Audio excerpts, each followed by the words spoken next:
सच कहूं तो आमतौर पर ऐसी कहानियां सुनाने से मैं बचता हूं, क्योंकि जब हमारे आसपास ऐसा कुछ होता है ना, तो दिल को बहुत तकलीफ होती है।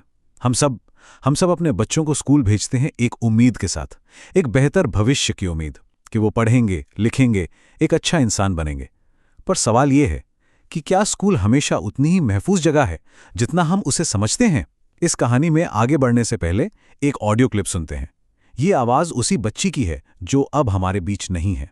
अपनी माँ से फोन पर हुई उसकी ये आखिरी बातचीत में से एक है। हम बच्चों को स्कूल भेजते हैं ताकि वो जिंदगी की दौड़ में कामयाब हो जाएं। लेकिन इस दौड़ के बीच वो जो मासूम से बच्चे हैं, स्कूल में उनके साथ असल में हो क्या रहा है, उन पर क्या बीत रही है, ये जानना भी तो उतना ही जरूरी है ना? कितनी बार ऐसा होता है कि बच्चे कुछ बताने की कोशिश करते हैं और हम उनकी बातों को बस एक ड्रामा समझकर टाल देते हैं। मम्मा, मुझे नहीं जाना स्कूल। कोई ना कोई मेरी कंप्लेंट कर रहा है यार। मुझे अपने पास। ये आवाज़ सुनने के बाद ये सवाल और भी गहरा हो जाता है। तो चलिए इस पूरी बात को समझने की कोशिश करते हैं कि आखिर इन मासूम मौतों का जिम्मेदार है कौन? क्या स्कूल, समाज या फिर हमारी अपनी सोच? ये कहानी है अमायरा की, क्लास 6 में पढ़ने वाली एक बच्ची की।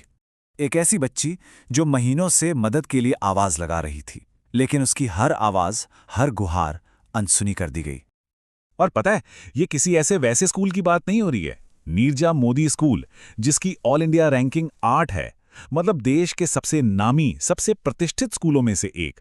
अमायरा इसी चमक धमक वाले स्कूल में पढ़ती थी और उसकी सारी परेशानी की जड़ भी यहीं से शुरू हुई।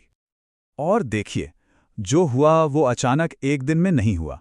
ये तो महीनों से चल रहे एक दर्दनाक सिलसिले का नतीजा था, जिसे हर बार हर किसी ने नज़रअंदाज किया।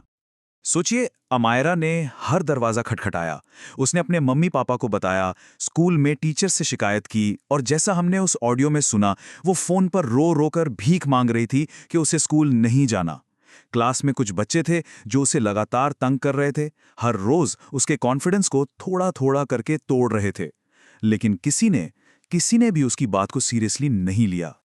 और सबसे दुख की बात जानते हैं क्या है?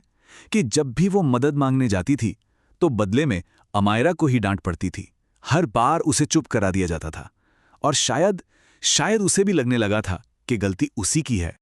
अब आते हैं उस दिन पर, 1 नवंबर। उस दिन क्लासरूम में जो कुछ हुआ वो सब कुछ सीसीटीवी कैमरे में रिकॉर्ड हो गया। ये वो दिन था जब पानी सर से ऊपर चला गया। उस एक ही दिन क्लास के अंदर दो दो टीचर्स मौजूद थे, और अमायरा ने एक नहीं, दो नहीं, बल्कि 5 बार शिकायत करने की कोशिश की। बार बार कुछ लड़के उसे परेशान कर रहे थे, और वो जब भी हिम्मत करके टीचर के पास जाती, तो उन्हीं में से कोई लड़का आकर उसकी बात काट देता। और टीचर्स, वो शायद अपनी ही दुनिया में मग्न थे। उन्होंने बिना पूरी बात सुने ही उसे हर बार वापस भेज दिया, और 5वीं बार में तो डांट कर ही चुप करा दिया। जब अमायरा उस क्लासरूम से बाहर निकली, वो पूरी तरह से हार चुकी थी।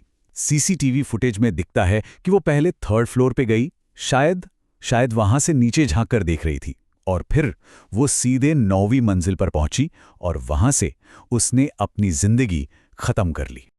ये सब कुछ जानने के बाद सवाल फिर वहीं आकर खड़ा हो जाता है, आखिर कौन है जिम्मेदार अमायरा की मौत का? क्या इसकी जिम्मेदारी स्कूल की है, जहां 2 टीचर्स एक बच्चे की लगातार की जा रही शिकायतों को समझ ही नहीं पाए, जहां एक बच्चे को बचाने की जगह उसे ही डांट दिया गया? या फिर क्या इसमें हमारी पेरेंटिंग की सोच का भी कोई दोष है?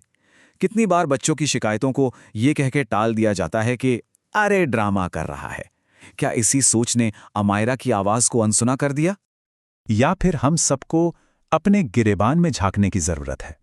क्या इसकी जिम्मेदारी हमारे पूरे समाज की है, जो बच्चों पर हर वक्त, हर पल कामयाबी की रेस में सबसे आगे रहने का प्रेशर बनाता है?